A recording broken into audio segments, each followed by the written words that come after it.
broadcast with Amanda, Shandy, and Colleen. My name is Colleen. My name is Amanda. And I'm Shandy. And welcome to the show, everybody. This is season 3, episode 27, number 117. How's it going, ladies? Oh, just ducky. Just ducky? I said that in a meeting last week, and it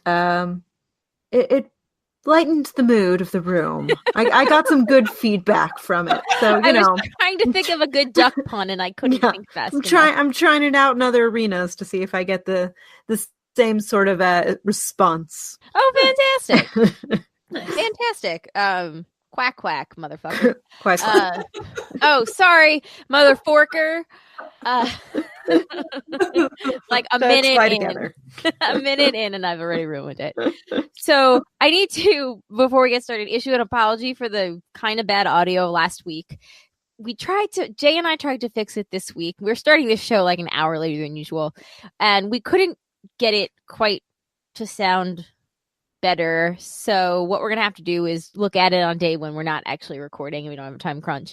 And we are right now recording. We set everything up that I'm recording through Google Hangouts to kind of grab the audio from this, which is where I got the backup audio from last week, although the actual system wasn't plugged into it.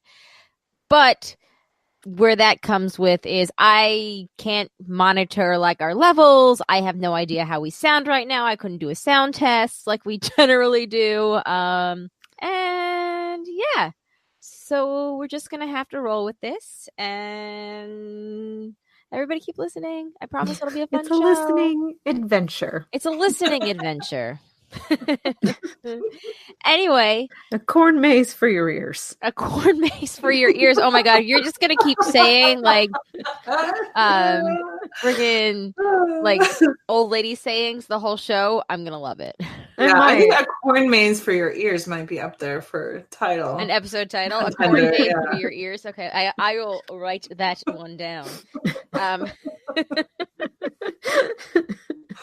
Alex started walking today. I saw. It was so exciting. I posted a video on Instagram and Facebook and Twitter. It's the same video, but that was the second time he did it. The first time he did it, he took like a good 6 steps towards us, but we were so like, oh my god, is this happening, that we didn't have our phone out. And the second time, Jay like kind of covertly like had his phone out filming it, so Alex didn't like notice till because once you put that out there, like kids will just stop doing whatever you want them to do, because gosh darn it, they don't perform for you. But yeah, so then after the video we posted, Jay and I were sitting about 4 feet apart, 3 or 4 feet apart, and we were like, come on, walk to us. And he was like getting really excited, standing up and then walking back and forth to each one of us, and like would walk to us and hug us and get all excited. And it was like the coolest thing. That's super cute. It was super cute. But yeah, we're 2 weeks away from a year, right? Yeah, 2.5 weeks. So 11.5 months. That beats his brother's record by 4 months. Zachary did not even want to walk until he was over 15 months old. We were at the doctor the morning that he started walking. We had his like 15-month checkup, and we were like, so when should we be worried? And she was like, oh, you've got until at least 18 months, if not more. And we were like, all right. And then Jay took him to Lowe's, and he started walking in Lowe's, so I missed his first steps. Oh. But I was real glad I got to see Alex's. Yeah. Yay. Anyway. Nice. Good times. That's cool. I feel like I also have a milestone with my fur babies, if I may. But it's nothing that they did. It's something that we did, and not as cool as walking. I was just trying to segue. We got an automatic cat litter box. What is that? How does it work? Tell me everything. Okay, so first of all, there was like some, I don't know, like error, I think, ultimately with the way that it was marked down, because it was like on sale, but even that was like, there was something erroneous about the way that it was marked down. So it rang up as way cheaper than it was even supposed to be. So that's cool. So score number 1. Score number 2. So like, it doesn't have a top, like it doesn't have a lid, which was sort of worrisome at first, but like you don't need one actually, because it doesn't smell. That's what she said. Free range litter. Open air. So the cats go in the box. Sorry. They do their business, and there's a sensor in there, and the sensor goes off 20 minutes after the cat has exited. We were worried that they were going to be like scared, but they'll be like long gone by then. So 20 minutes afterwards, this little rake thing comes through and rakes it up and puts it into this little container at the end that closes then, and then the rake goes back. And there you go. Where does the rake store when it's not raking? Is it like up again? At the back. And then the little container thing, the like with a lid and everything and like a filter sort of thing in it, that container's at the front. So the rake comes through, opens it, and comes back. I feel like you need to take a picture of this. I am not picturing it. I need some visual context. I think Jacko. Yeah, I think Jack had something similar. Yeah, I remember like a year or two ago hearing something about that, either on his podcast or when we were just talking. I don't remember. And I was like, "Wait a second, Jack. Like, do you have one of those automatic things? How is that?" And I think he was kind of lukewarm about the answer. But to be fair, he's lukewarm about pretty much everything. So lukewarm means he liked it. Okay, and I could be misremembering, but anyway, I've been thinking about it for a while. Mostly Frank has been thinking about it for a while, and I've sort of peripherally. So is it life changing? It's fucking life changing. We've only got it. So now is it easy to clean out the like storage part? So here's the one thing that I don't really like about it is that this little storage container thing is plastic, and it says once a week you just toss it and replace it with a new one.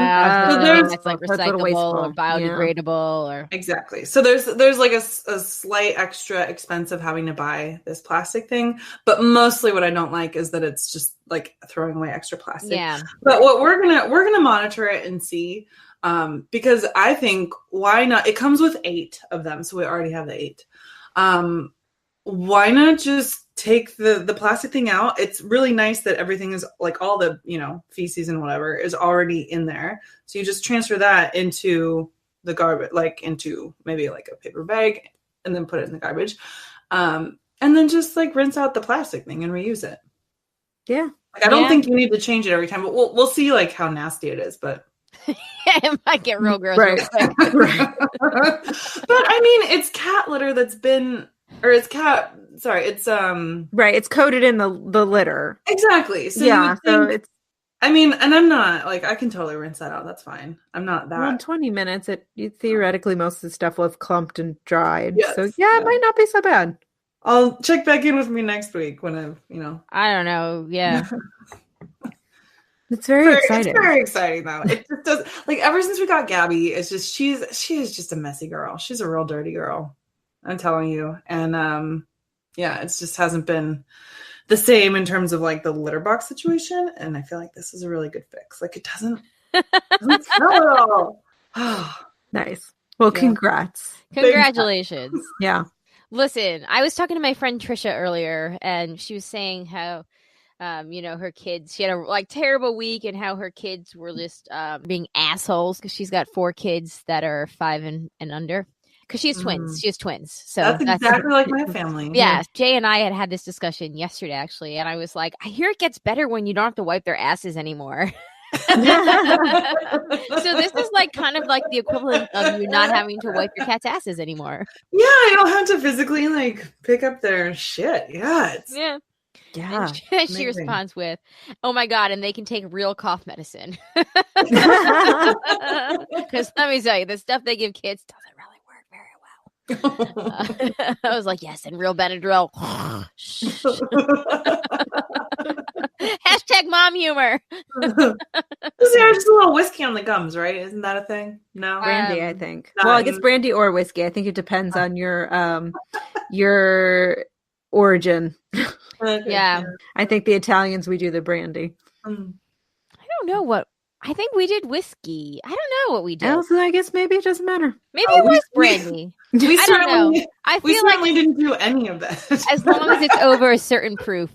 Right. Well, because it's just a little on your finger. It's like, it's not like, you're not like putting it in the bottle and like, here you go, kid. Anyways. Oh, good. I'm glad. We took Captain to the vet yesterday. And we just cat discussion. Keeping in the cat discussion. Just got the call back from the vet today about his blood work because he's an old man now, so he needs to get the senior wellness on top of. How old is he again? He is give or take. Oh, because you don't know for sure, right? 9 to 10 years old. Oh, that's not too bad. Zoe's 10. Yeah. Fiona's like 12 or 13, and like we can tell this year. Oh no. Yeah. Well, we're not going down this way. Yeah, Cat's really been extending his youthfulness. He now he's never done this before, but now he like gets up on countertops and in the sink, and it's been like a real thing. And yesterday when we came back from the vet, he got all the way up on the fridge. Oh snap. That's like a 2-year-old cat move. Exactly. So someone's getting quite spry in his old age. But yeah, no, the vet called. He has a clean bill of health. So why he's jumping up on all the surfaces and demanding all the food, it's really hard to say. But he lost weight. He lost 1 pound. Oh, good job. So he hopped in. Well, now he's like, he doesn't have to keep losing weight. Now it's like, oh, that's why you're hungry. Like, maybe we are hard the older you get. I imagine for a cat too. So good for him. Yeah. So, they told us to keep monitoring his weight because if he keeps losing weight, then maybe there is something wrong. Yeah. But yeah, his blood work came back fine. So he doesn't have diabetes. He doesn't have any sort of thyroid disorder. So that we're all happy here. And if he would just stay off my goddamn countertops, would be great. He actually tried to steal a piece of bread from me today while I was eating dinner. I got up to fix the internet because the internet went out. And I turned around and he had knocked the piece of bread off the table and was like sniffing at it on the floor. Holy shirt, Amanda, your cat is having a midlife crisis. This is his equivalent of buying a Corvette and running away with his secretary. Exactly. I can't wait to come home one day and there's all these like floozy cats hanging around. I did not say you could have guests over. Captain. I'll do what I want, Mom, okay? Yeah. What did I say? No company when we're not home. We just want to know what you're up to and who your friends are. We need to meet them first. Right. I'll be sure to keep Gabby here indoors because she is a dirty girl. So yeah. I really hope that the audio for this sounds good because I kind of forking love this discussion. Cat population. Yep. No, cat rebellion. Cat midlife crisis and all the things that come with it, including cat copulation and cats partying and cats eating bread and hey, they're all spayed and neutered. There's no consequences. Very true. Very true. And up on all their vaccines, they're good to go. So yesterday was, as we're recording this, it was Martin Luther King Day, which we call in this household the best holiday of the year because Jay and I are off from work, but the kids still have to go to daycare. That's pretty awesome. It's pretty much like the best day of the year. So it was freezing. Just like I know New York has been really cold, Amanda. Yeah, it was really terrible yesterday. Mm-hmm. It was actually really terrible today. For Raleigh, it never got above freezing yesterday.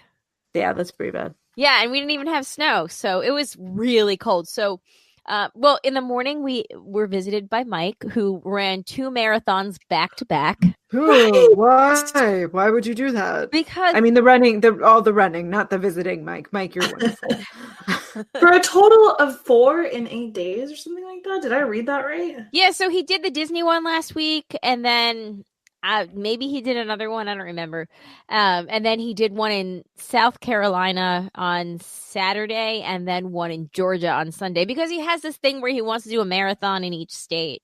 So did he run 2 marathons back to back? Like literally back to back. How does one do that? That can't be healthy. What does his doctor say about this? Thumbs up? I don't know. My question was, why do you hate your knees? And he was like, they feel pretty good, actually. And I was My knees hurt just hearing this story. I know, right? I mean, I think it just depends how you train because, people run like 50-mile races, 100-mile races. Right. Those like ultra mile marathon. Yeah. Yeah. So Mike came by in the morning on his drive back from Georgia. And then we ended up going to the movies and we saw On the Basis of Sex, which is was it? Yes. So for anyone who doesn't know, that's the Ruth Bader Ginsburg biopic. Freaking loved it. I wanted to go and watch RBG last night, which of course then I got like distracted as I do and didn't get to, but I'm totally going to watch it tomorrow. Yeah, I really, really loved it. I don't know. I think everybody should be a Ruth and Marty. Like, it's just great. They really do have the most romantic, like, it's like a real life fairy tale. I know. They're just the best. Like, it's, yeah. And I didn't realize her nephew is the one that wrote the screenplay. Oh, no way. Oh, yeah. I didn't know that. That's awesome. Yeah. It was great. And the woman that I was sitting next to had to have been her late 60s. And at the end of the movie, when they're making their case in the circuit court, I think it was like the 10th Circuit Court, whatever it was. And, Ruth has this big moment and she's next to me like, and trying to hold back sobs. And so I'm okay. And then I hear her and I'm thinking, oh my God, like she lived through this and she must be thinking like all the times, like how her generation fought. So then I started crying and I was like, so it was all sorts of I would like to think that there were other women who were in there crying with us. It was in a smaller theater, but it was pretty packed, so I was happy about that. Nice. Oh, that's awesome. Yeah, definitely see it though. I think you guys will really like it. Oh, it's high on my list. Yeah, I would very much like to. Yeah. Oh, nice. Anyway, yeah, cool. Yeah. No, I did nothing exciting this weekend. Oh, I did one thing. So for Christmas, my brother bought me the subscription to the site called Flavier. Okay. Yeah, it's so it's like it's almost like an online like high-end like liquor store where you can buy all these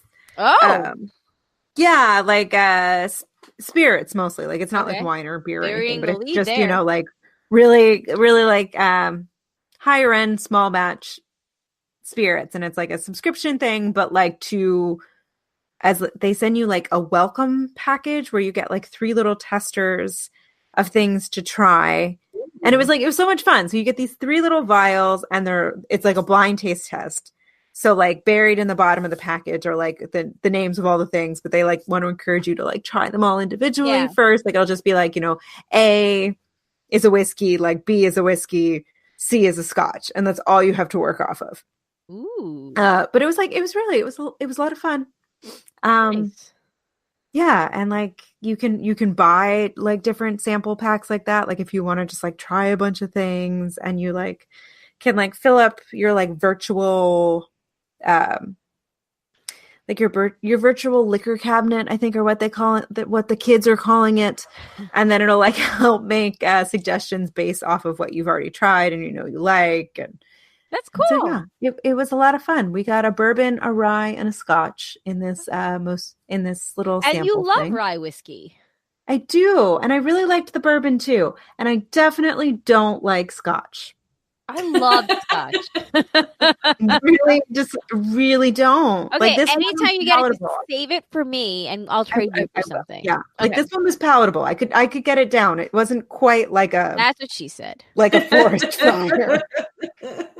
It was more like like you just blew out a candle and like the smoke is still wafting in the air. It was like that kind of smoky. Gotcha. Yeah, it was a lot of fun. Cool. And what is it called again? I will link to it in the show notes if anybody else wants to try it. Flavier. So it's Flaviar. So I think that's how you would pronounce it. Flavier. Flavier? I don't know. Whatever. Yeah, that sounded fancier. All right, but I'll link to that in the show notes. Cool. Does anybody else have anything? I think the cat box really was the that was the highlight. Well, it really was. Yeah. That is pretty awesome. So pretty great. Okay. Last week I promised everybody that I would read from the Reddit answers of what food do you consciously prepare wrong because you like it better. Yes. So full disclosure, I opened the tab before we started our audio testing that lasted forever, and then never actually finished copying and pasting things. So we're going to go through this a little bit, a little roughly. Matt, that one's for you. Yeah, sure was. All right. So what food do you consciously prepare wrong because you like it better that way? And we've got your tame ones, like my wife doubles the pumpkin in the pumpkin bread. First time it was an accident, and it's fucking delicious. Mm-hmm. And then we've got I add garlic to everything. I know bolognese doesn't technically call for it, but I don't care. Garlic me up, baby. So you've got your like easy ones like that. Food is a vessel for garlic, no doubt. I agree. As someone that doesn't smell me after garlic, I fully support me eating it. Okay, burned sausages. This person said, I feel the same way with sausages. Burn the shit out of them on the grill. They normally have enough fat in them that they're still burnt, that when they're burnt, they're still juicy. And then somebody commented, cold burnt sausage the next day is one of my favorite breakfasts. Oh my God. And does anyone watch Room 104? Because that's just Room 104. I've heard of it. I've never watched it. Reminded me of an episode. Yeah. Trunk made me watch an episode. And that one reminded me of it. And if anyone listening watches Room 104, you'll know. You'll know. Somebody else said, not me, but my grandma hated drinking. Here we go into some of the good ones. My grandma hated drinking milk so much she usually ate her Cheerios with fruit juice, usually fruit punch or some other berry blend. Gross. That's really gross. It's a lot of sugar. I know. The person that commented under it said, this is the only answer that has made me uncomfortable. One person said that they never put cumin, C-U-M-I-N, cumin. I use the spice. I love it. But Come in? Yeah. Come in smells like stale body odor. I mean, sometimes it does. Yeah. Well, that's what the person that responded to this said. It does, but it's also delicious. Truth. Somebody else said they like to undercook brownies on purpose. Yeah. Isn't that what everyone does? No. Oh, you should. It's delicious. Yeah. You just heat it up and put ice cream on it. It's like the same thing. Oh, that was my grandma's secret recipe, though. She was always like, "Yeah, you take it out like 5 minutes early." That was like her big secret. Really? Yeah. Interesting. Good. Yeah, she always undercooked the brownies. I make scrambled eggs dry. I can't stand them when they're wet. Same with omelets; they have to cook on both sides. Scrambled eggs dry is kind of disgusting because that just means you like bake them. So sometimes Jay will make me scrambled eggs in the morning, and I will take them to work and then reheat them, and they get super dry, and then I slather them in hot sauce. But I like them dry because I'm afraid if they're not, then they're not cooked all the way. So are we just saying that it's not runny? I think they're saying that they're not moist or runny. Like it's like literally like as crispy rice you can make the eggs. Oh, I always thought just like dry eggs means like that. Yeah, they're just cooked all the way through. Like there's nothing runny in them. They can still be. I feel like they can still be fluffy. Oh and yeah, be cooked all the way through. Yeah, I know that once they're dry, they're not fluffy anymore. Oh, but they can be. I feel like this is a classic food difference that Frank and I have. Whereas he likes his omelet not quite, like a little bit runny still, and that just really grosses me out. Yeah, same. I love runny eggs. Like I like over easy. Up. Yeah. I like them over. I like the yolk runny, but I feel like if it's you feel like if the actual like egg part is runny. Well, yeah, I feel like if it once you have beat the egg together, then I feel like all bets are off. Then I get nervous if it's not cooked all the way through. You've missed your window of opportunity for the runny goodness. Oh, Matt, that one's for you, pal. So I take, and I've been banned from doing this in my house, and I've been banned from doing it in my actual office. So I have to go downstairs to like the company kitchen where nobody can smell it. But Aunt Cindy got me this little like tin or little container over the summer, and what you can do is you put your egg whites in it and you microwave them for like 2 minutes, and it makes perfect egg whites. And it has like been life-changing for me. I've been doing it every day for the last like 3 or 4 months. I take it downstairs, I like put them in the microwave, they come out, they're fluffy, they're wonderful, salt, pepper, hot sauce. Like it's great. Like I feel like it's the best thing. Like sometimes I eat them for breakfast and for lunch. Nice. I can't, it's just, I don't know. I really love them. So I don't know. Check this little thing out. It's like this little, it's the point of the container. It's like a circle is to make the perfect egg sandwich egg. But I don't, but I don't do that. I like, chop it up and make it into my own little version of scrambled eggs. But it's really cool, and it's not runny. It's I do it moist. I've figured out the right amount of time. Every microwave is different. The right amount of time between my home microwave, which I do when nobody's home because I'm not allowed to do it when Jay is home at least, and the work microwave.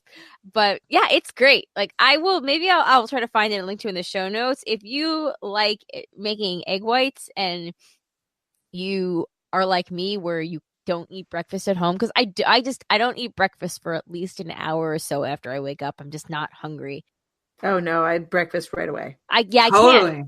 I'm not hungry. And the rare times that I've eaten breakfast when I've woken up because Jay's made it or something. That's why I take it with me. Is like I'm hungry then like 2 hours later, no matter what. Like it doesn't. Oh my god! Yeah. I feel like my blood sugar like immediately plummets and I get super hangry. Nope. Oh yeah. It takes everything in me. I do my yoga with Adrian. I take my shower, put some clothes on, and then it's like, okay, it is breakfast time. It is time to eat the food. Yeah. Everything else can wait.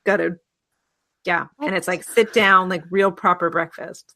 That's crazy. I mean, it's not crazy. Everybody's different, but I feel like I'm definitely in the minority on this point in that, everybody else seems to be an early breakfaster, but not me. and maybe I can train myself, but it takes me a little while to wake up. So. Oh my God. It seems like that system works for you. You're not going to train yourself to do anything. It seems to work just fine. Because it's not like, for me, it's like, it's not so much of a thing during the weekdays because like I get up, again, I do my yoga now too, and then I eat and then I shower and then whatever. So it's all like within a short span of time. It's really on the weekends where like I naturally wake up earlier than Frank because of our schedules are so different. But it's like from the time that I wake up, that clock is ticking. It doesn't even matter if I'm out of bed. Like my like reserves are... They're ticking. So now do you wait for him to wake up to have breakfast, or is it like you're on your own, pal? So that's always kind of like the conundrum. But usually, honestly, like if I'm being honest, like usually like when I get up at like 7 and he doesn't get up for a couple more hours, like I will just go downstairs and have breakfast and wait for him to wake up. Yeah. And then like I'll have lunch with him when he's having breakfast. Right. Because 3 hours, that's the time for another meal. Totally. Or second breakfast. Just second breakfast. Yeah. And he can wait for like hours and hours and hours and hours to eat.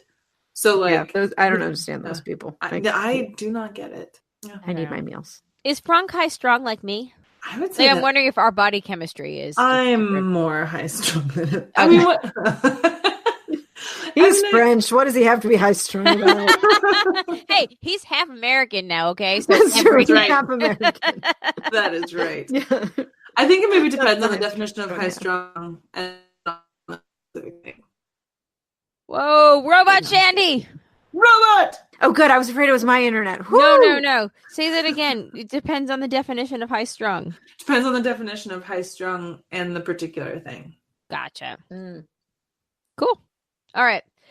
Just to finish this section up real quick, because Reddit's ever changing. So last week, I guess whatever the funny ones that I had seen got downvoted, and now I can't freaking find them again. Somebody said that she likes overcooked risotto. which I don't know why. And it's just rice. It's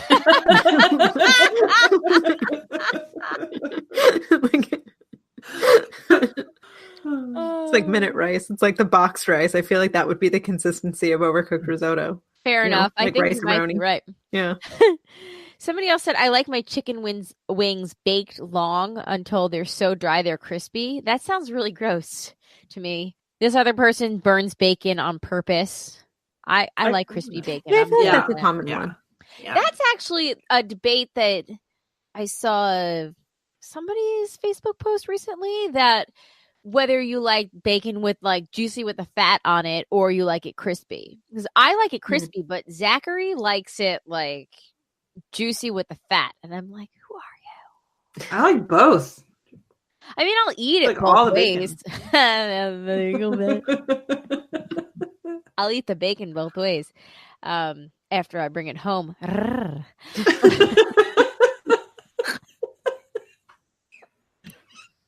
I'm just nursing this cracker over here. I'm like slowly eating all the salt off of it. I don't know. I need to take a poll. Crispy bacon versus juicy fat bacon. And you can only pick one. But why? Why do you only have to pick one? Because it's for the fun of the poll.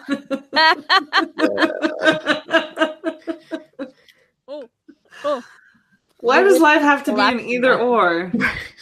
Yeah. So wait, do you guys have any like weird stuff that you guys eat that like seems weird? And that's a great question because the rest of these answers now that I'm seeing suck. So okay. Yeah, we're gonna move on. Because I have one. Ooh. Start us off, please. So I am a big fan of mint chocolate chip ice cream with peanut butter. Oh, that sounds solid. Ooh. Yeah. It's a little controversial, but it's like the perfect combination. That's very radical great. of you, Amanda. Yeah. Yeah. It's like my all-time favorite ice cream sundae combo. So wait, That's you great. do mint chocolate chip ice cream and peanut butter ice cream, or mint chocolate chip with peanut butter syrup? Peanut butter, like what I really do is I just melt regular peanut butter in the microwave. Oh my god, I have totally done that before. So it gets to like a sauce-like consistency, and then you put it on top of the mint chocolate chip ice cream, and then the coldness of the ice cream kind of firms the peanut butter back up. So then it's a little bit of like a casing of peanut butter. Oh my god! And if you're really feeling fancy, put a little Ready Whip on top. Ooh, and sprinkles. I find the texture of sprinkles kind of kills the whole ice cream vibe. Oh no, because I love the peanut butter syrup thing. I used to do the melted peanut butter too. But I use sprinkles. Oh my god, I need an ice cream sundae right now. I really want ice cream real bad. We might have to have a bathroom break that's just an ice cream break. I'm okay with that. The only time I've ever done the peanut butter in the microwave thing is when I also put chocolate chips in there. You just raised the game, my friend. You just raised it. I've never thought to like put that on ice cream. That's a really good idea. Wait, what do you put it on? Just my mouth.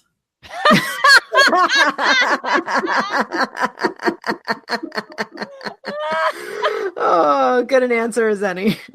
I guess putting it on just your mouth is a good thing. Yeah. It's delicious. Purist. Yes. No, but now I will take a page out of your book and throw that on some ice cream. Yeah. I'm telling you. That's where it's at. You guys didn't go to the ice cream when we were place when we were in Raleigh, did you? Like that we was did. We did go to Fresh? Yeah. Okay. I don't think I went. No, you didn't because it was on Friday night. It was on Friday night. You know what? But this year I got to come on Friday. You do because well, I mean, I should come on every Friday, but this in this instance specifically, you should arrive in Raleigh on Friday night. Arrive in Raleigh on Friday night. You should, because we do go to the Fresh, the ice cream place that's by the restaurant that we have dinner in the Friday that everybody arrives, and it's really good, and the flavors are great that they offer, and they have great toppings. They have peanut butter toppings, so I feel like you could have somebody else make your peanut butter on mint chocolate chip. Totally. Okay, all right, sold. So get your tickets now. So that way the prices don't go up, so you have to go on Saturday. Right. That's true. That's usually why. Yeah, exactly. I know. Cool. Okay. Yeah. Cool. All right, moving on. Do you guys want to get into some facey back / feedback? Woo! Yeah. All right, some farting in your facey back. Janet wants to know your take on the Oscar nominations, surprises, snubs, general opinion. I saw the list briefly earlier. I was surprised that Bradley Cooper didn't get a nomination for A Star is Born. Did he get any? He did for Best Actor. Okay, but not for director. Mm-mm. It was a tough category this year. Yeah. Spike Lee nominated for the first time. Really? For an Ever? Oscar. Yeah, I know. I was really shocked too. And Gaga's nominated for both actress and original song. I think she's only the second person after Mary J. Okay. That makes... I'm not sure, actually. I saw the list, but I didn't read too much into detail. Yeah, I didn't either. Yeah, I loved A Star is Born, so... And I would have nominated Bradley Cooper for director over actor, honestly. Interesting. I still haven't seen it. Oh, you should. I gotta get on that. You should. It came out on Friday on Netflix. Not Netflix, I'm sorry, on iTunes. And we watched all of the behind the scenes stuff and just cried. Aww. But Black Panther got nominated for Best Picture. Nice. Yeah, that's awesome. I really like that movie. I see Spike Lee earned his first ever directing Oscar for Black Klansman. Jay really liked that. I think it's on Netflix or one of the streaming things. I need to watch it. It is streaming somewhere. But yeah, it's all male category this year for Best Director. Oh, as you do. Yeah, kind of a bummer. Yeah. Black Klansman. The one thing that deters me from watching it is I hear it's like 4 hours long, or it's like 3 hours long or something. I don't have attention span. Well, if you watch it at home, then you can take breaks. That's very true. Yep. Let's see. Roma. I need to watch that. I've heard. I know Randy and Matt talked about it a few weeks ago, and Martha has talked about it too. Alfonso Cuarón. Yeah. So I'm very curious about watching that one. All right, so Best Pictures is Black Panther, Black Klansman, Bohemian Rhapsody, The Favorite, Green Book, Roma, A Star is Born, and Vice. Out of those, I do want to see The Favorite. The Favorite was good. Freaking weird, but it looks really weird. But it also looks like one of those movies I probably would want to maybe see in theater because it looks like it's one of those things you need to give all your attention to. Is that true? Yeah. And it's just like, it's really beautifully shot. And just like all three ladies just freaking kill it. Yeah, they are all so good. It's just like a lot of really interesting shots and like a lot of weird, odd points of humor, but it's like I went to go see it and then I super went down the rabbit hole of like researching Queen Anne and like that whole era of the British monarchy because I knew nothing about it. Yeah. So it is based off of like actual real people and relationships and cool. It's cool. I that's definitely on my list. Let's see. Roma's on my list. Vice is on my list. Also good. Saw that one. Oh yeah? Adam McKay has hit his stride as a filmmaker. He really, really has. Like, if you liked The Big Short, it's everything he did right in The Big Short. As you know, elevated in this movie. Like, he did an amazing job. Oh, that's awesome. That's good to hear. And then, as you know, I loved Star is Born. Roma's on my list. I guess that's our Oscars discussion. Thanks, Janet. Thanks, Janet. Because I'm always between my Janet, and Janice's. Got says, I'd like to make a motion that we change the name of Friday to Broads Day. This way, Colleen will feel obligated to release the podcast on Broads Day every week. #Broads Day. Friday is Broads Day. And Jacob, I need you to get on making me something that says Friday is Broads Day. But no, we can't do that because the amount of pressure, I would have a heart attack or a stroke, and you don't want that to happen because then the show would just never be released. And I didn't say it would never come out because of you, Matt. JP piggybacks on that with Sunday, Monday, broad days, Tuesday, Wednesday, broad days, Thursday, Friday, broad days. When broad day comes, that's what she said. Colleen mums, ready to listen to you. Aw. Love it. I will say JP contacted me separately after he posted that to make sure that he like sent me the original song. And he was like, I know you don't get a lot of pop culture references, so just in case. He JP-splained you. And he's not wrong. But I did get that one. Okay. But thank you, JP. That's really funny. Mandy said, I somehow missed the commercial talk all week, the Gillette commercial. After hearing you talk about it, this was the first thing I see on Facebook. And this was something you shared with us, Shandy, last week, which was, if you're a man who's upset about the Gillette commercial, you should smile more. You're so much prettier when you smile. Love it. Got says, so this was in regards to my reading the letter that we got from a former neighbor last week. I spent far too much time today wondering why the Glatfelter's garage was such a cluttered mess. My first thought was Jay's toys, but then I had to laugh at my stupidity.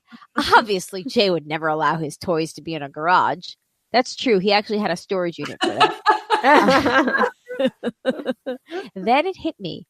Picture, if you will, a garage stuffed to the rafters with boxes. In these boxes are countless photo frames, but don't judge. Colleen got a great deal on them. Also, you idiot neighbor, fuck you in the face. You're not wrong. I've got a lot of picture frames still. And my goal before Alex's first birthday, when we have his first birthday party, is my whole downstairs does not have any pictures of Alex. So I need to just swap some stuff out. Mandy says, my oldest is terrified of gremlins. I showed her the article about Gremlin 3 coming out, and her dad wanted to take her to see it. Without hesitation, she said, fudge him. She's either taken the same resolution as Colleen or watching The Good Place without me. But right answer. Gremlins is terrifying. Which, by the way, the last two... Go ahead. The last two episodes of The Good Place are just like so fucking good, and I really want to talk about them. Oh, I just the whole.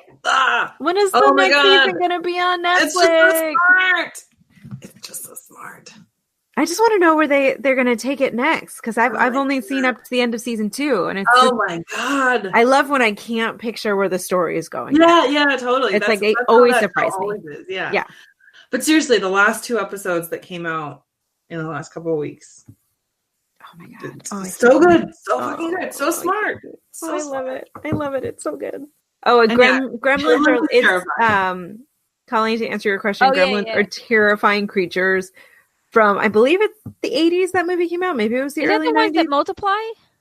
Yeah. So there's like the cute furry one that's like kind of like a palomino pony where it's like white and brown and it's super cute, and all the rest are like the stars of your nightmares. Gremlins, and then Gremlins. There's a second one, right? Wait, Mogwai is the shit. Is that the Wait. Gremlins is the one where they can't get wet, and that's why they multiply, right? Right. Yes. Spoiler alert for a movie that's 30 years old.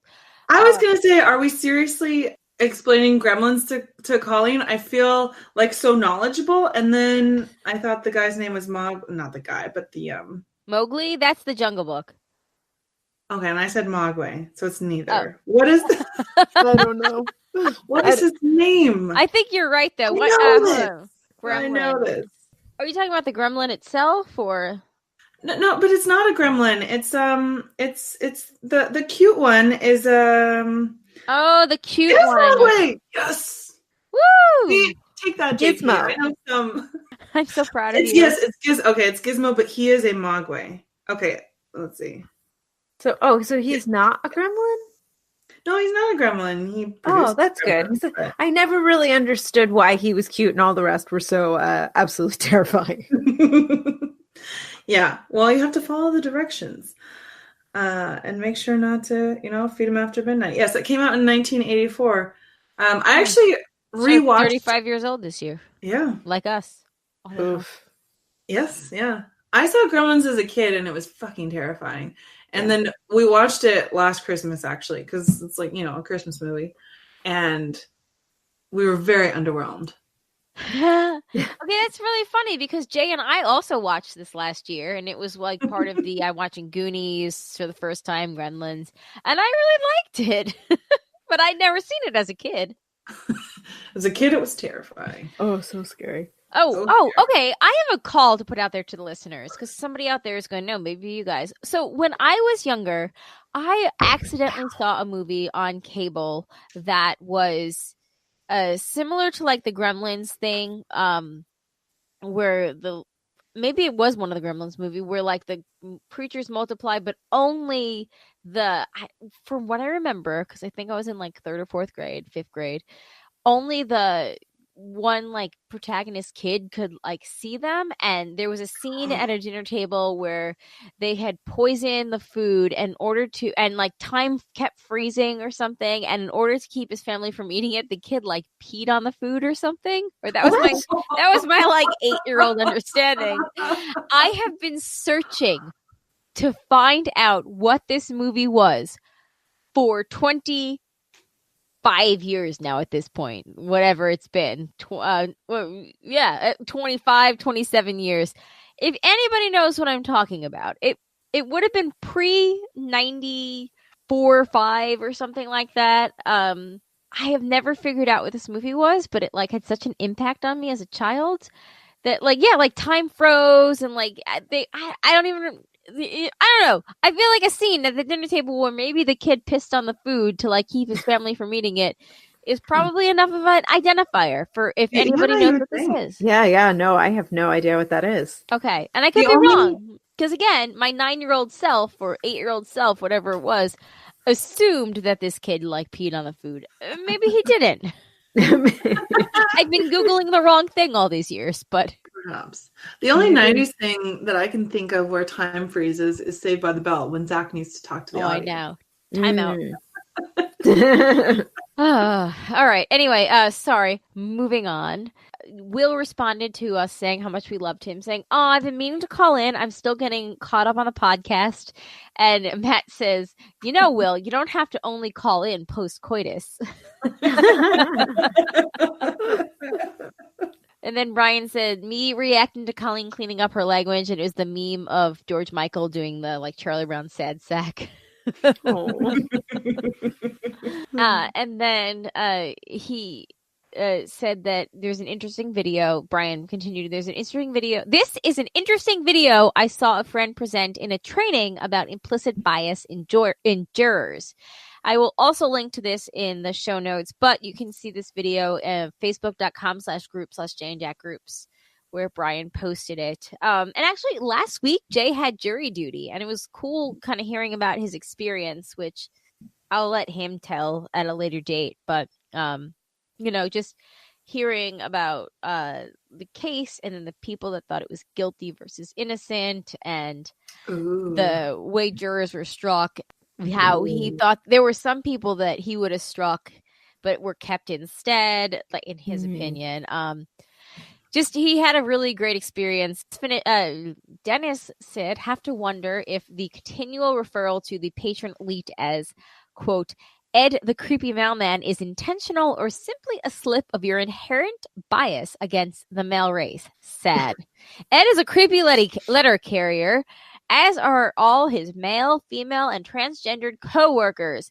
Wait, they aren't all creepy, but they are letter carriers. Hashtag it's 21st century. Hashtag get with the times." So is he proposing that we call him Ed the creepy letter carrier from now on? I mean, we certainly could, but Ed, I'm fairly certain, is a man. Oh my goodness. I'm having like a crisis of I don't know what to do right now. Okay, I'm going to postpone this. Maybe let's let Ed weigh in. Yeah, I was going to say, let's give Ed the choice because it is Ed's life and Ed's shout out. So, Ed, if you don't want to be the creepy mailman anymore, you want to be the creepy letter carrier, then you let us know and we will respect your wishes, because that's what we're all about here on the broadcast. It's true. We respect your pronouns. Exactly. We have hashtag Mattsplaining. I don't know if this was about The Good Place last week. I don't know if there's any legal way to watch the first half of The Good Place season 3 without paying for it. Until then, you can pass the time by watching some of the shows I've recommended, since Good Place probably won't hit Netflix until this summer. Since Colleen watched Killing Eve, I'll push for Fleabag. You guys should totally watch Killing Eve, though. It's so good. I'll push for Fleabag, which was written by and starred Killing Eve showrunner Phoebe Waller-Bridge. It's on Amazon, and it's only 6 25-minute episodes. Also, to get ready for the 3rd season premiering on Colleen's birthday, aka February 8th, One Day at a Time on Netflix. Really good topical reboot of the 70s sitcom. It has a coming out story that may be helpful with Kathy's story. It's not about transgender coming out, but I think that there are parallels. All right, so I'll also link to those in the show notes. That would be One Day at a Time and Fleabag. Oh, there's a new show with Gillian Anderson on Hulu, I think it is. Oh, right. I know nothing about it other than what you just said. Right. I hear it's really good. Let me see if I can find it. Because, of course, when you Google her, everything is... Oh, Sex Education.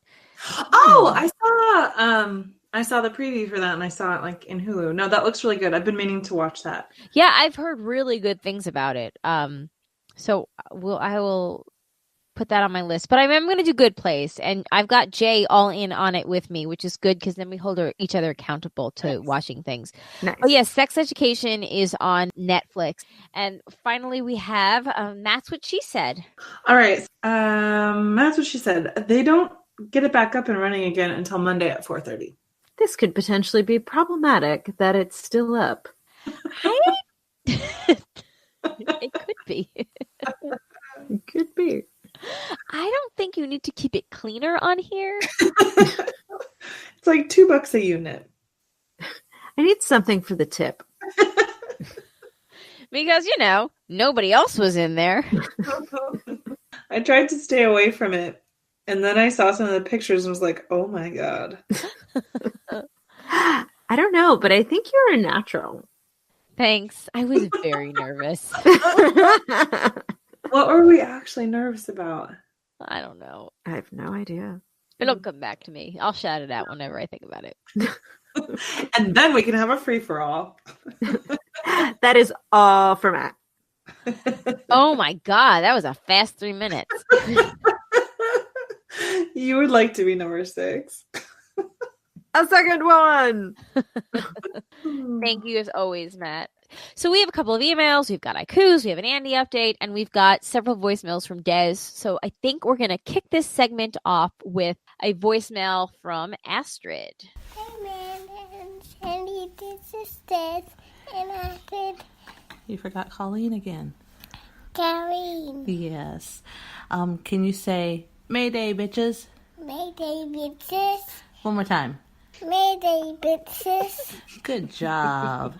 I feel terrible exploiting a little girl like that. No. Yeah, but also it's really cute. And she'll probably think that, like, wow, my mom was such a badass for letting me do that when I was that little. My mom is the coolest. That's very cool. That's very true. And, Desiree is kind of the coolest. That is true. All right. Next, we're going to do some feedback from Desiree. And this is from 2 weeks ago. Hello, Amanda and Sandy. This is Des. What's that? Hello, Amanda, Shandy, and Colleen. This is Des and Astrid. Yes, she tried to do our little intro, but she got distracted by the little voice memo thing. So,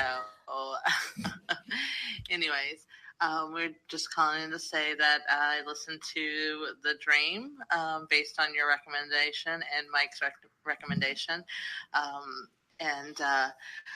I really enjoyed it. I thought it was quite fascinating. At times the host could be a tad bit annoying, but on the whole, not too bad. I like that it was, I don't listen to all those podcasts like you guys do.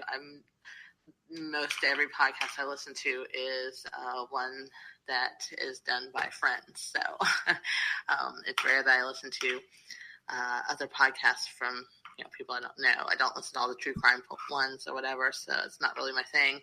But I just thought it sounded interesting. I'm not a big fan of MLMs, and I have really never been. I know people who have done them, but my grandmother actually used to sell Avon back in the day, and she always had samples and everything that we would get samples, for Christmas and stuff. So, but she wasn't one of those people who sunk a lot of time and money in it.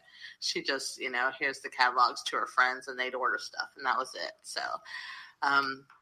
but yeah, it was really, really fascinating, the history and the government, aspect of it, and just all of it was just quite fascinating.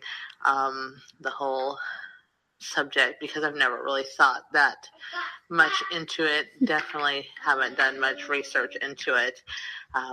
So it was really fascinating.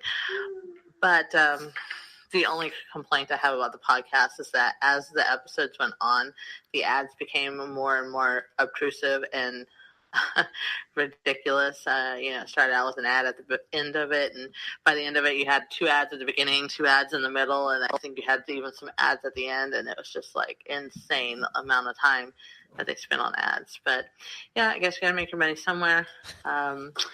Whatever. So, but yes, I did enjoy it, and I do recommend listening to it. It's actually quite fascinating if it's something you're interested in. Always do your own research too, and look into it even more. It's a good jumping off point, I think.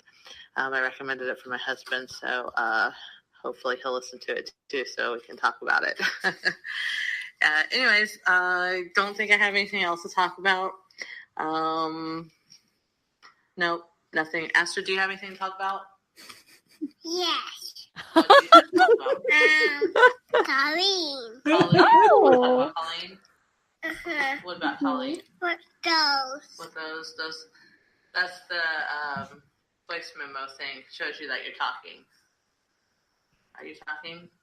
Uh-huh. Hey, Colleen. Hey, Colleen. All right, you want to tell them bye-bye? Bye-bye, Colleen. Zach. You mean? Zach. Yeah, Zach is not actually on the podcast. He's just featured at the beginning like you. But do you want to say goodbye to Amanda and Shandy too? Bye. Bye. All right, love you guys. Love the show. Talk to you later. Bye. Love you too. Oh, that's really sweet. Oh. I love Dez's voice. Like, just the texture and the timbre is just so pleasant to listen to. Like, I want her to read audiobooks. Oh my God, that's awesome. All right, cool. Sounds good. I'm glad that you I'm glad you listened to the dream though, Des. Yes, I'm glad that you listened and you enjoyed it. Yeah. Yeah, I guess I have to listen. I haven't listened to it yet. I have to say, I actually loved the shit out of the host.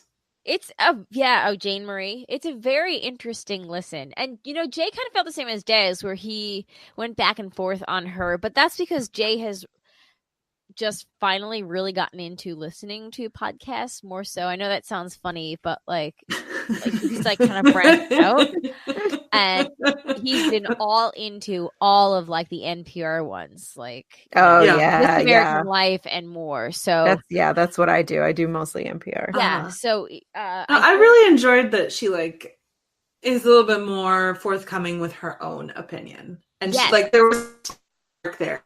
Yeah, I like that too. And that's, it's a different style for if you're used to something like how In the Dark was presented, totally. Or NPR's different ones. But I guess because we agreed with her opinion, maybe that's why we liked it. Yeah, but you kind of can't not. Yeah, I know. I know. Yeah. So, okay, everybody else, if you check it out after you finish listening to this, please let us know what you thought about it. And we still need to figure out when we're going to do In the Dark season 1. All right. Yes.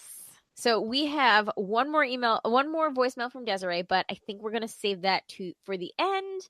And we will bookend this show with Desiree. So the maze is going to start and end with Des.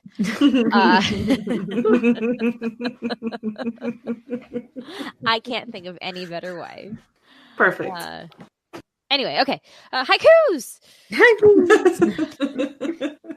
All right, moving on. We've got some haikus. All right, Mike says, hello, okay, haikus, woo! Mike says, hello, my favorite broadcasters. I thought it was time for some more haiku, or is it haikus? These were inspired by privileged folk who think the rules are just for others. Oh, good Lord. Okay, here we go. Back in or pull in? Nowhere for my friends to park. The parking space thieves. That would be us. Back in or pull in? That's what she said. That's what she said. Red car, my red rage. Clean your garage, my neighbors. The parking privileged. With warm regards, Michael. That's great. Well, thank you, Mike. We always love a good haiku. Our next email is from Joanne, and this is for you, Kathy. Indeed. It's, in fact, titled, the subject is Kathy. And it goes on to say, Kathy, via Colleen, Amanda, and Shandy. Gee, thanks for ruining my morning plans as I heard your email while taking my dog Midas on his walk and knew I needed to respond ASAP. I am the listener you referred to, and Colleen can probably point out the exact broadcast I wrote into. Can she, folks? I can. Give me a minute, though. Keep going. I'll let you know. Okay. I am not going. I'm sorry. I know it was March of 2017. Jesus. Our girls got it. Or early April. It was right around that. But oh yeah, it was when I was still watching Survivor. Yeah, so it was March or early April. I want to say it was leaning towards early April, but okay, sorry. Amazing. Because I read it in the middle of the night on my new toilet. I had to bring it back there. Okay. Joanne says, I am not going to retell my full story, but a very brief bio. While facing gender issues from my earliest childhood, it was not until my late 30s that I fully confronted the question of who I was. This culminated in corrective surgery in the mid-90s. That also brought with it the end of any ties to my parents, so I really, really, really appreciate your unconditional love for your child. While 2019 is in many very good ways a different place from the 90s, I would be more than happy to directly communicate with you and provide whatever advice or just support that I can. You can either reach out to me via Facebook, or the broadcast can share my email address with you. I not only went through the process, I also led 2 support groups for a number of years, and so gained various perspectives and opinions, and wrote a number of articles which may or may not still be relative. And that's why Joanne is amazing. Mm-hmm. As I said, thank you for supporting your child and also for understanding that it is not an easy path. I laugh when people say things about choice as if one would choose such a difficult path in their lives. I could and have in one of my articles write a lot on that subject. Kathy mentioned PFLAG. One difference from 20 years ago is that when I was trying to figure out how to support my parents, I looked into PFLAG, stands for Parents, Families, and Friends of Lesbians and Gays, and they were actually split as to whether trans community should be part of their organizational reach.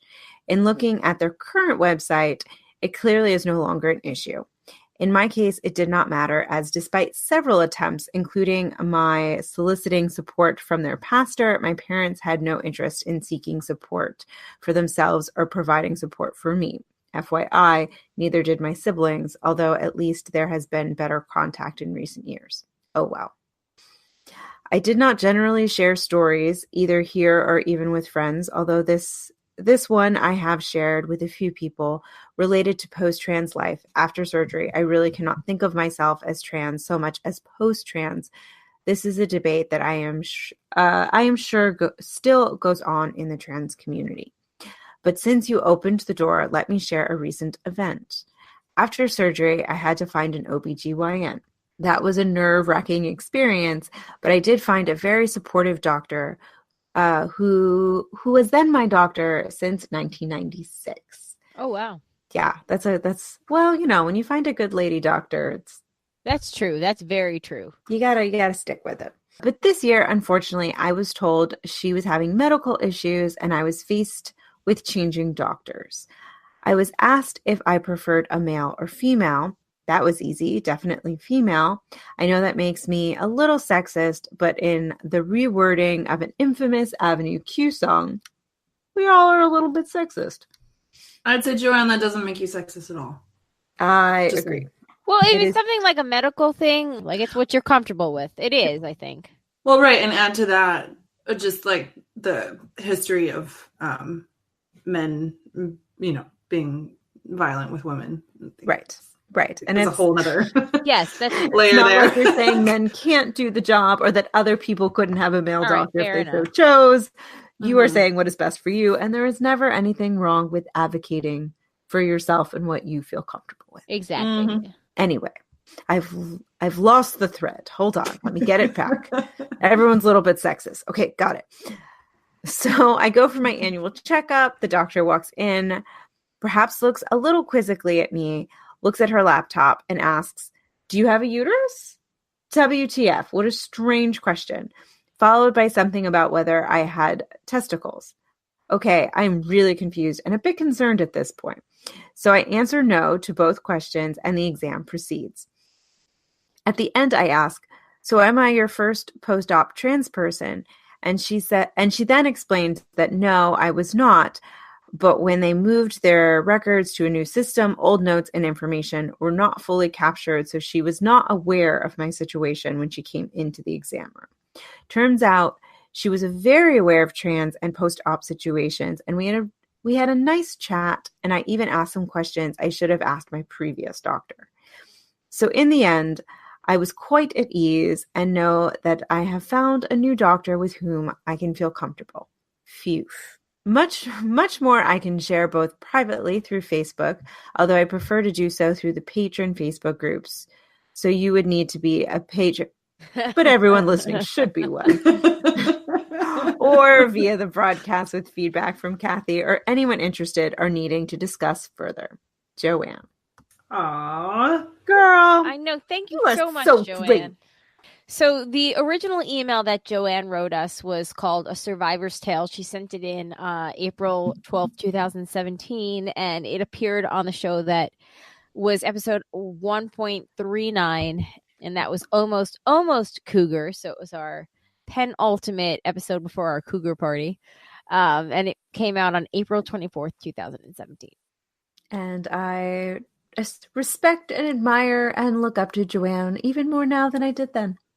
Yeah. She's just the very best. And Joanne, your willingness to share your story to help ease the road for those for others is just, it's awesome. It's really, really amazing. Yeah, you are so inspirational, Joanne. Yeah. Yep, definitely. Thank you. So we are going to finish the email up with an update from Andy, and then we're going to go back to a voicemail. Like I said, this maze is going to start and end with Desiree, and we're going to go back to a Desiree email and then close this puppy out. Okay, so this week in Andy's Virginity, Andy writes in, "Hey, broads.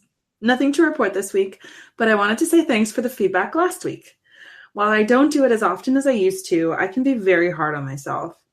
But keeping perspective will be good, and acknowledging my achievements, however small, can help keep those thoughts of regret and loneliness at bay. We all know this journey I'm on is a long-term one, and the path ahead can go in any possible direction. I don't want to be so wrapped up in the past and what isn't there that I miss what's in front of me and what's to come. Hashtag I'm with hers, Andy."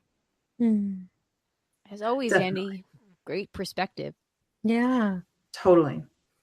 And like, I think looking at it like more holistically too is really important, because the keeping perspective part, because like your happiness is not tied up in another person. And I think that's a really important lesson to learn, like it's not, I think people sometimes have this idea that like when they get the girlfriend, they'll be happy. But it's like, if you're not already happy, then even though it really seems like that's like the one thing keeping you from being happy, like that's not how it works. So Yeah. I like the perspective. Yeah. Yeah. Me too. I agree. All right. We are going to finish this up with well, I've said it like 17 times at this point. Take it away, Desiree. Amanda and Shandy, this is Des and Astrid. You forgot somebody again. Amanda and Shandy and Colleen. Yes, Amanda, Shandy, and Colleen. This is Des and Astrid. And Astrid was just pretending to make cookies. Who are you making cookies for? Colleen. For Colleen. You're obsessed with Colleen, aren't you? And there's Dad. You want to play with Zach? Yeah. Well, we're going to see. Maybe we can go to Raleigh this year. Please come to maybe. Raleigh this We'll year. see Oh my how it works God. out financially. I would love to go, though. I would love to meet Amanda and Shandy and see Colleen again. Back at you, girly. Actually, I'd be really excited to meet Joanne, too.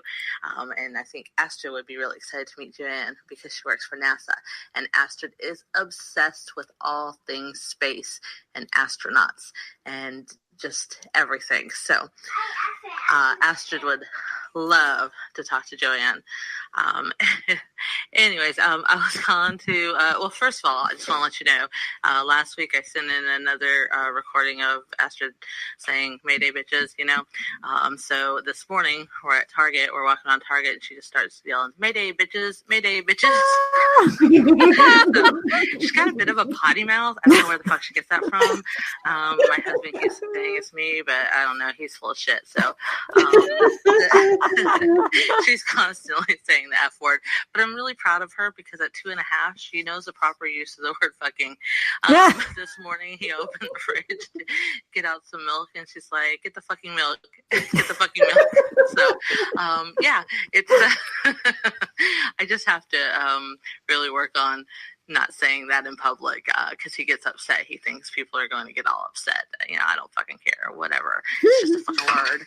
Anyways, the other reason I was calling is I loved all the talk and Joanne's email and, you know, talk about the sexism and everything. My husband and I, you know, we've been together 5 years now, and he's a feminist, but he's also a white man. And as a white man, he lives the white male privileged life.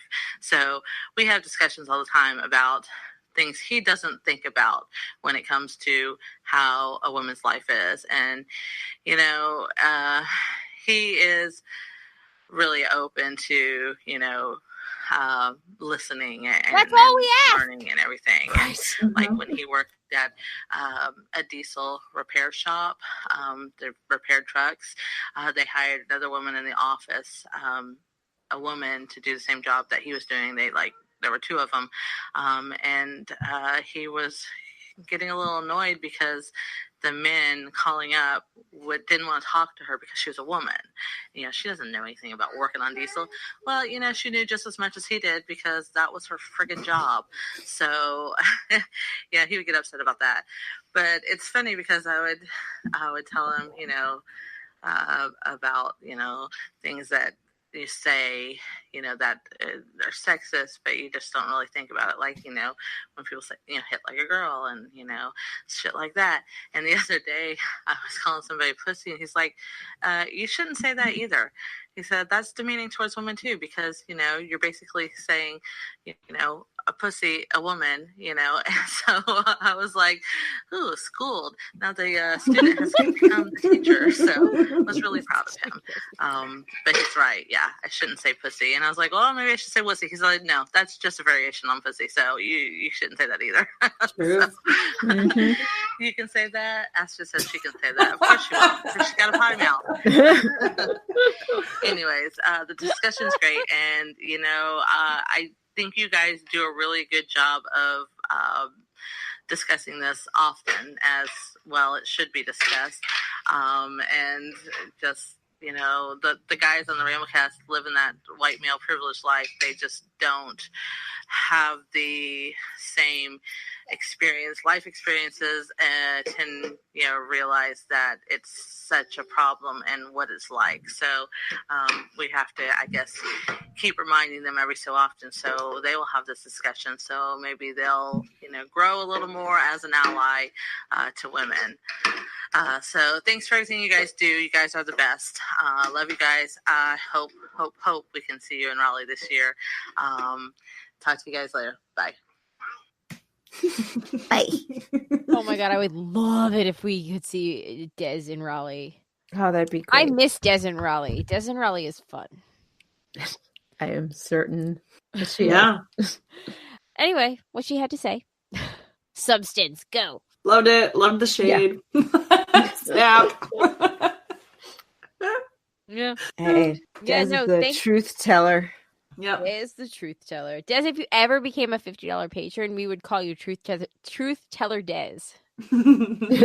Or something that was easier to pronounce than Truth Teller Des. Something that rolled off the tongue. Yeah. A little easier. Matt. I also, Des, I agree with your husband. Yep. I'm terrible. Not a fan of the pussy. I mean, I am a fan of the pussy, not a fan of calling people pussy to call them weak. Yeah, right. I'm actually really bad at that too. And I've been trying. That's one of the things I've been trying to get better at over the last few months. It's baby steps. First step is being conscious of it. Yeah, I know. We need to figure, you know what it is? There needs to be a better slang for like coward that isn't like derogatory against women. Mm-hmm. Right. There probably is though. Like we can just get more creative, we need to, I just need to identify what it is. Expand our vocabulary. Exactly. I need to identify what it is so I can make fun of my oldest without him knowing. Oh, Zach is scared of literally everything. Like literally, he's in that phase right now where everything is scary. Like I get that. I get that. Yeah, I'm still in that phase. It's okay. You don't, because he'll be like, I don't want to eat my broccoli. It's scary. It's just so scary to eat. Okay, that's just an excuse not to eat your veggies. Yeah, I know, right? Meanwhile, yesterday his brother ate all of the broccoli and then some, and then he woke up like 3 hours later with a terrible stomach ache. Right. Oh, the gas with that one. Yeah, new system, relatively new system that isn't used to having broccoli because he's he loved it though.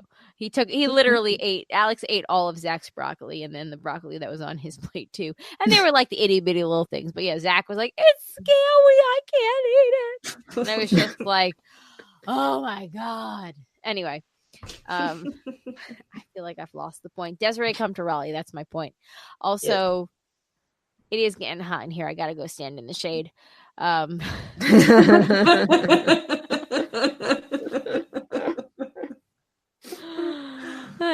right. So on that note, I think it's time to wrap this puppy up. We can still finish this show, in a relatively early-ish when it's still today, ladies. We can still finish it while it's still today. Okay. I believe that we did get a request from John, who wanted to know what was an awkward thing that we want to discuss. Is that what the question was? I believe so, yes. Okay, so what's something awkward that we won't want to talk about? It's real quick, just off the top of your head. I mean, I won't talk about like how my children were conceived. I mean, you know how they were, but I wouldn't go into that. That's awkward, right? Is that what you want to know, John? Through the sex? Yeah, through the sex. Through the sex. Do you want the details, John? Like, because I guess time. Like what position? Yeah. Yeah, that's a great question. I don't know. Which is funny because we ask that as if you only do one position in like a session, which is sometimes the case, but a lot of times it's not. Very well, true. But it's like what position were you in when you finished? At the moment? Yes. Yeah. When did you climax? That's a great question. All the other positions arguably don't matter at that. Yeah, point. I'll start writing it down in my bullet journal notebook now. So if I ever get pregnant again, I will be able to answer that question for you. I will just create a calendar just for that will document the position at every climax. What else, John? What else that's awkward do you want to know that we don't really talk about? Because we've never actually talked about that. But I feel like if it's between the three of us, it's not awkward. Right. No, is there an awkward topic between us? I'm Catholic. Is that awkward? Oh, that's super awkward. Yeah. Super awkward? You know, my entire dad's side of the family is Catholic. Oh my God. Not awkward Shandy, to me. Yeah. you should just excommunicate them. Well, like half of them left the church anyway. It was so awkward. My computer just froze. My computer took offense. No, but seriously, what are awkward things that we don't talk about? You know, we talk about a lot in full disclosure, but it's generally before I hit record and after I hit stop record. Yes. Yeah, that's true. And it's during those pee breaks where we come back and talk about awkward shit, and maybe get knocked up. I mean, I don't know, but like this, you know, anything could happen during those pee breaks. They're a quickie pee break. Well, sometimes the pee breaks are longer. Yeah. Sometimes they are. Yeah, sometimes they're more than pee breaks. Yeah, sometimes they are. Sometimes they're quickie breaks. Sometimes they end up knocked up. Yeah. I mean, I just don't know. I can't remember. It's just crazy. Yeah, sometimes, you know, I go pee and I say a real quick rosary because I'm so Catholic and all. To help it all. Shandy, don't laugh at my Catholicism, okay? I'm offended by that.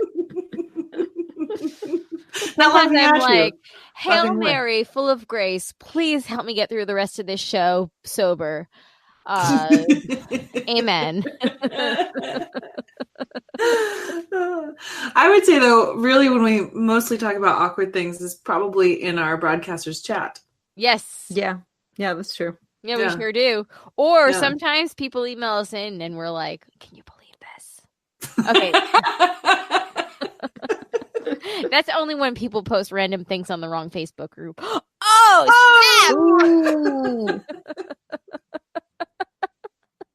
Got some room in the shade for one more. So what we're really saying is Amanda is coming for you, and you are not going to win Cards Against Humanity this year. Yep.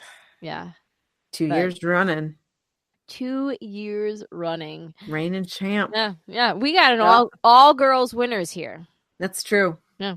Our bench is deep. Yeah, sure deep is. Deep and littered with ovaries.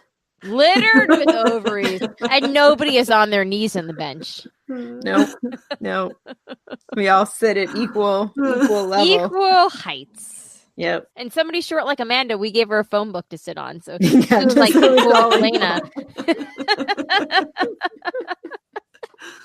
Anyway, good times. No, we love you, John. You just, you know, you troll us, we troll you. It's great.